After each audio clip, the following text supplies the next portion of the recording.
శ్రీ సత్యనారాయణ స్వామి వ్రతమును ఆచరిస్తుండగా చూసి ఆ బాలకుల కీర్తనలు వింటూ ఆ మహారాజు ముగ్ధుడైనాడు.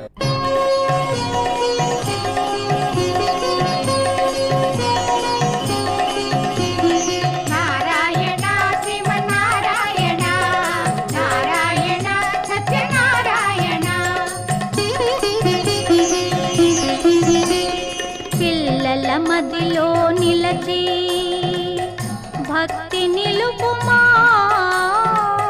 పూల బాటలో నడిచి భాగ్యమొసగుమా. పిల్లల మదిలో నిలచి భక్తి నిలుపుమా, పూల బాటలో